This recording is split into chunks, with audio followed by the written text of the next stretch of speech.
Ini ketemunya 25. Di sini 25. Oke, berarti dia memang batas bawahnya 25. Nah, sekarang kalau untuk yang tertinggi saya pencet, apakah dia langsung ke 80? Kita lihat. Kesimpulannya dari sekian solder ini, ternyata kawanku, salam sehat.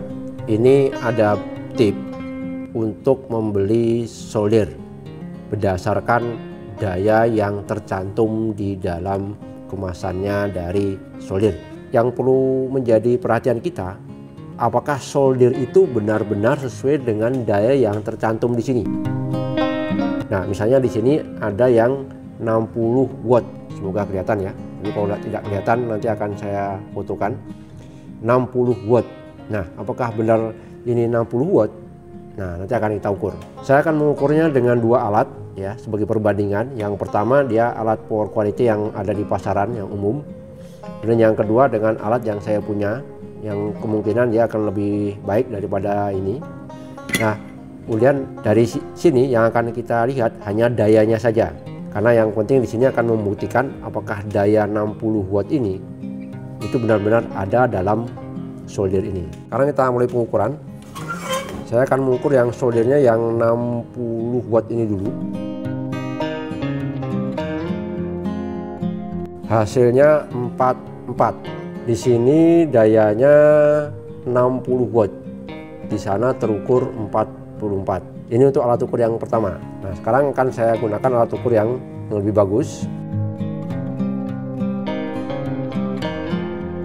Di sana ketemunya 42. Yang di sini ketemunya 44, di sini ketemunya 42. Ya, kita anggap bahwa di sini dayanya dari 60 ini yang masuk ke solder ini ternyata hanya 40 watt. Berikutnya saya ganti dengan solder yang lain. Ini ada solder yang biasa digunakan untuk menambal panci ya atau menyolder panci. Nah, ini dayanya tertulis 100 watt. Ya, ini 100 watt. Nah, apakah ini akan 100 watt beneran? Nah, akan kita lihat. Hasilnya dia 82. Nah, sekarang kan saya coba untuk pakai alat yang sana. Dari 82 di sini ketemunya 79 atau ya 80 lah. Jadi di sini dari 100 watt ternyata yang bisa dikonsumsi oleh solder ini hanya 80 watt ya. Jadi masih ada 20, jadi kurang. Oke ya. Jadi ini yang perlu Anda perhatikan seperti itu. Kemudian saya akan menggunakan solder yang variabel.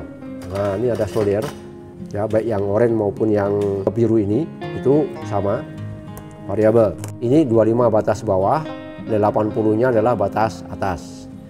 Akan kita lihat dari pengalaman yang sudah apakah dari 25 langsung ke 80 begitu saya pencet. Saya coba saja. Dia dari 25 ke 27. Oke ya, dari 25 ke 27. Nah, sekarang kalau saya pencet, apakah dia berubah ke 80 sesuai yang di sini? 1, 2, 3. Dia hanya ketemu 53,7. Ya, taruhlah 50-an lah. Kalau saya pencet dia 53 watt. Padahal di sini kalau sesuai dengan datanya, kemasannya dia harus 80 watt, tapi ketemunya hanya 53. Oke, untuk berikutnya saya gunakan alat yang ini. Ini ketemunya 25. Di sini 25. Oke, berarti dia memang batas bawahnya 25. Nah, sekarang kalau untuk yang tertinggi saya pencet, apakah dia langsung ke 80? Kita lihat. Saya pencet. Dia ketemunya 50, sekian. Jadi solder ini memang batas bawahnya 25, tapi batas tingginya ternyata tidak sampai 80 watt. Oke, berikutnya ini solder yang keempat. Ini kalau di sini, ini kemasannya nggak terlalu kelihatan, tulisannya putih. Saya bacakan saja di sini 20 sampai 200 watt. Nah, akan kita lihat, akan saya ukur dengan alat ini lagi, apakah dia sampai 200 watt. Oke, di sini dari 20 ya, dari 20 sampai 200 starting awalnya ada di kisaran 20 lebih atau 30-an di sini ya, 36. Anggap saja dia starting di bawahnya di atas 20 ya, tapi di bawah atau dia di bawah 40. Oke, sekarang kita pencet. Kalau saya pencet, nah ini sudah saya pencet, ini 20 sampai 200. Ya ketemunya segini. Oke, ini dengan alat yang ini. Sekarang kita dengan alat yang itu. Dengan alat yang itu, di sini 20, ketemunya di sini 24. Jadi dia mendekati. Jadi alat ini mungkin lebih sensitif daripada alat yang saya punya ini. Oke ya, jadi ini ketemunya 24. Kalau saya pencet, apakah dia langsung meloncat ke 200? Nah, sekarang kita lihat. Nah, saya pencet 1, 2, 3. Dia ketemunya 46, sekian atau 45 lah ya, 45. Jadi hampir sama dengan yang di sini, ketemunya 40-an lebih. Jadi tidak bisa sampai 200.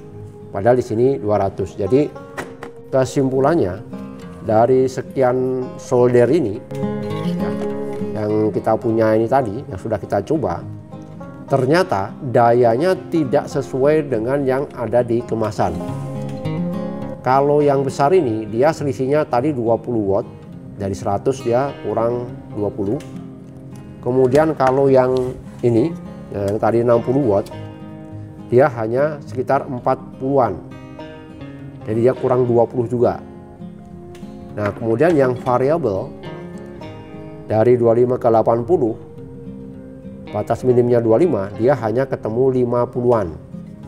Di sini juga hampir sama. Padahal di sini 20 sampai 200. Di sini 25 sampai 80. Jadi kira-kira apa yang teman-teman semua akan pikirkan untuk membeli solder? Yang penting buat saya, anggap saja daya 60 watt Anda kurangi 20, kemudian kalau yang 100 watt Anda kurangi 20 sehingga 80. Seperti yang kita ukur tadi. Dan untuk yang variabel ini, anggap saja bahwa batas terendah dikalikan 2 itu adalah ketemu solder, daya solder ini. Jadi kalau 25 dikalikan 2 ketemunya 50. Kalau yang ini 20 dikalikan 2 ketemunya 40. Jadi intinya tipnya seperti itu ya. Jadi untuk menentukan solder yang harus Anda beli berdasarkan dayanya. Oke kawanku, semoga ini akan menjadi panduan dan tip buat Anda jika Anda ingin membeli sebuah solder. Terima kasih sudah menonton dan semoga ada manfaat dan ada kegunaan. Salam sehat selalu.